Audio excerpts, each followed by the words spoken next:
तो चलिए दोस्तों, तपादार हब पर आप लोगों का स्वागत है। आज नीट 2024 का जो ग्रेविटेशन से क्वेश्चन आया हुआ है, इस बार क्वेश्चन बहुत लोगों ने गलती किया हुआ है। और जो देखिए ये क्वेश्चन कैसा क्वेश्चन आया हुआ है। देखिए question, the minimum energy required to launch a satellite of mass m from the surface of earth of mass m and radius r in a circular orbit at an altitude of twice r from the surface of earth। तो ये वाला question solve करेंगे। और last में gravitation का 2025 में जो question किस टॉपिक से आएगा वो भी हम लोग गैस करेंगे। जो आप लोग लास्ट तक बने रहे और देखिए ये क्वेश्चन कैसे सॉल्व होता है। इधर बोल रहा है मिनिमम कितना एनर्जी लगेगा जो सैटेलाइट एम मास है earth surface of mass m, इसी जो अर्थ है इधर एम मास एम है इस अर्थ सरफेस का, और रेडियस बोल रहा है आर। और क्या बोल रहा है, the minimum energy launch satellite of mass am from the surface of अर्थ। तो इसमें एक स्मॉल एम सैटेलाइट रखा हुआ है अर्थ सरफेस में, वो कितना एनर्जी देना पड़ेगा जो वो उसको radius circular orbit as an altitude of twice r from the surface of अर्थ।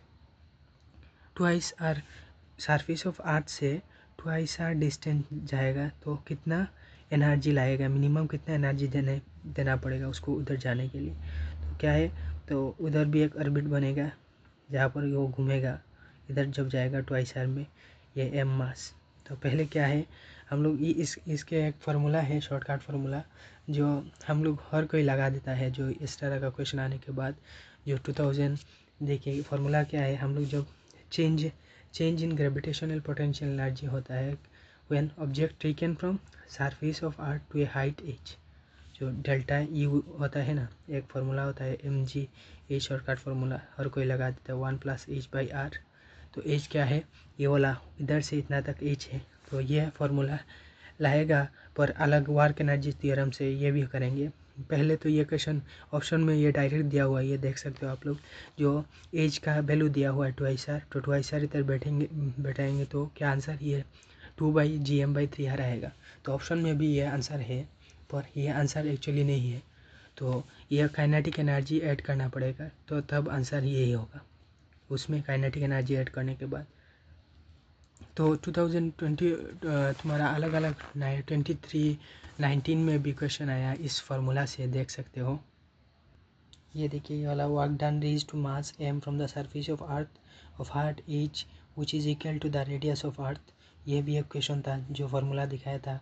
और दूसरा और एक क्वेश्चन आया था 2013 में, ये क्वेश्चन 2013 में ये 35 वाला क्वेश्चन जो है, body of mass m taken from earth surface height equal to the twice the radius of earth, 2r दिया हुआ है radius, change in potential energy निकालना है। और एक 2003 में भी ये क्वेश्चन आया हुआ है, देखिए, a body of mass m placed in earth's surface which is taken from earth's surface height h equal to 3r, then change in gravitational potential energy कितना होगा। ये भी इस फार्मूला से हो गया। और जो एक्चुअली ये फार्मूला इसके लिए चेंज इन पोटेंशियल एनर्जी कितना है, इधर बोल रहा है मिनिमम एनर्जी कितना है।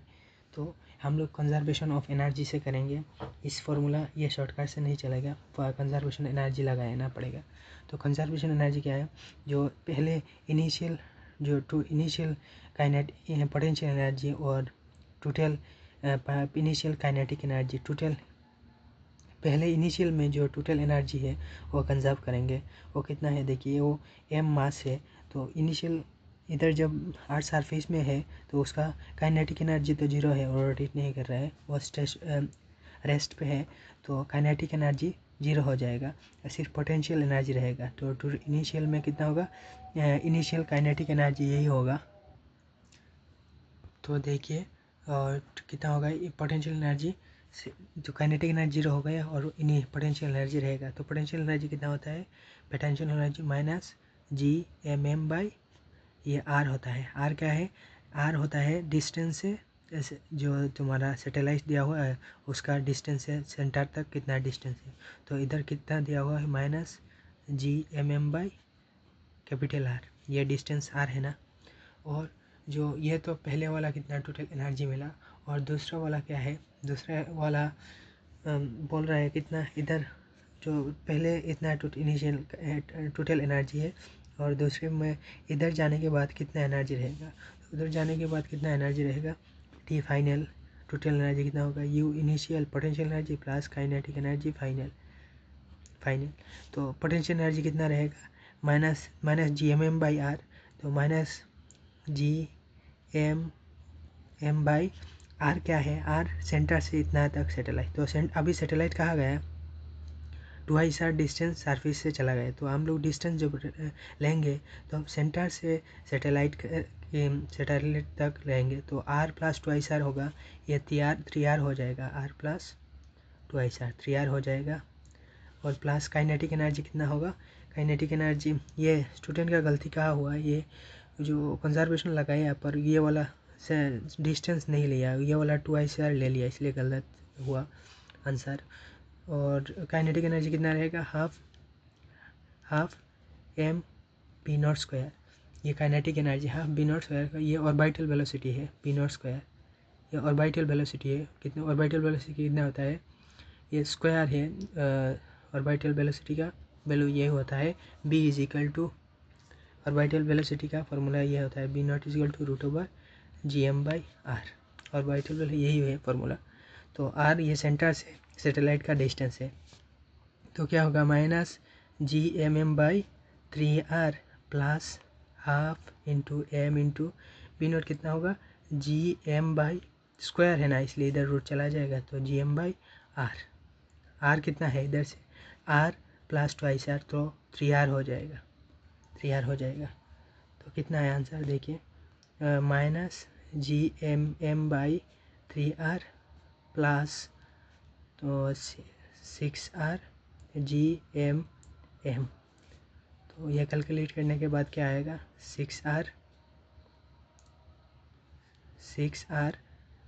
इधर ऊपर में आएगा कितना आएगा 5 जी एम 6 उधर चला जाएगा और नीचे आएगा तुम्हारा, तो माइनस इधर कितना आएगा माइनस जी एम, तो ये आंसर आया ये टोटल। तो कितना बोल रहा है मिनिमम एनर्जी कितना लाएगा वो सैटेलाइट लॉन्च करने में ट्वाइस आर डिस्टेंस में। तो हम लोग क्या करते हैं, जो मिनिमम कितना लगेगा, तो फाइनल एनर्जी इतना है और इनिशियल इतना था, और इनिशियल इतना था और फाइनल इतना है, तो कितना है, तो हम लोग ऐड कर लेते हैं। जो ऐड करने के बाद क्या आएगा minus G M by 6r, जो कितना फाइनल से इनिशियल को माइनस करेंगे तो क्या आएगा, तो कितना एनर्जी लगा वो सैटेलाइट आर से ट्वाइस आर 3r तक जाने में। तो माइनस करेंगे तो माइनस इधर एक माइनस है, minus G M by are. तो ये करने के बाद आंसर आएगा 5 जी एम बाई 6r। तो यही है सेकंड वाला ऑप्शन करेक्ट है। ये कितना बड़ा है देखने में लग रहा है। ये सब क्वेश्चन सब पूरा सॉल्व कर, फिजिक्स में जो आसान क्वेश्चन है वो पहले सॉल्व करना चाहिए, बाद में इस तरह का क्वेश्चन सॉल्व करना चाहिए। और हम लोग ये जो पहले वाला सब क्वेश्चन में ये आएगा तो ये चेंज और एक आसान था ये क्वेश्चन, ये भी ट्रिक से हो जाता था। ये देखिए जो क्वेश्चन है M G H by 1 plus H by R, वो तो कैलकुलेट करने के बाद 2/3 G M M by R होगा ना, ये वाला आएगा। पर इधर एक क्वेश्चन क्या है, इधर जो काइनेटिक एनर्जी है, जो ऑर्बिट में काइनेटिक एनर्जी रिवॉल्व कर रहा है, जो काइनेटिक एनर्जी सैटेलाइट घूम रहा है, तो उसको प्लस कितना ऐड करना पड़ेगा, उसको काइनेटिक एनर्जी ऐड नहीं किया, इसलिए आंसर नहीं हुआ। तो उसको चेंज इन हम लोग जानते हैं वर्क एनर्जी थ्योरम से जानते हैं, जो वर्क एनर्जी थ्योरम से क्या जानते हैं, वर्क डन क्या होता है, चेंज इन पोटेंशियल एनर्जी। जहाँ पे वो चेंज इन पोटेंशियल एनर्जी है और एक एनर्जी है जो ऐड करना पड़ेगा, वो काइनेटिक एनर्जी है, वो half M V naught square, वो जो है जी एम बाई 6r। तो ये 2 G M by 3r plus G M by 6r, ये ऐड करने के बाद भी 5 जी एम बाई 6r आंसर आएगा। तो ये भी एक क्वेश्चन था, वो ये भी आसान था, मेरा हिसाब से ये आसान था। ये 2 mm बाई ये कैलकुलेट करने के बाद यही आता है। ये देखिए ये जो हम लोग और एक चीज़ बात भूल गया मैंने, वो जो वर्क डन होता है ये निगेटिव वो पोटेंशियल एनर्जी होता है। निगेटिव क्यों है? ये निगेटिव क्यों है? जो हम लोग वर्क कर रहे हैं वो अगेंस्ट ग्रेविटी कर रहे हैं, इसलिए निगेटिव है। नेगेटिव करेंगे तो 5 GM/6 है, ये भी जानना पड़ेगा वरना नहीं होगा। ये नेगेटिव करेंगे तो 5 GM/6 है, ये वर्क डन अगेंस्ट ग्रेविटी कर रहे हैं इसलिए 5 GM/6 है। और लास्ट वाला जो मैंने बात बताया था वो अब इन 2025 में जो क्वेश्चन आ रहा है वो आ सकता है, वो तो मैंने क्वेश्चन नहीं बनाया, बता सकता हूँ क्योंकि देख के लग रहा है इस बार तो 100% एक एस्केप वेलोसिटी से क्वेश्चन आएगा। और दूसरा जो क्वेश्चन है वो केप्लर्स लॉ वरना यूनिवर्सल लॉ ऑफ ग्रेविटेशन किसी एक से आएगा। वो 2 क्वेश्चन आ सकता है। और आप लोगों को यह वीडियो ख़राब लगा तो मेरा चैनल को सब्सक्राइब करना मत भूलिए और एक लाइक दे देना और शेयर करना। Thank you.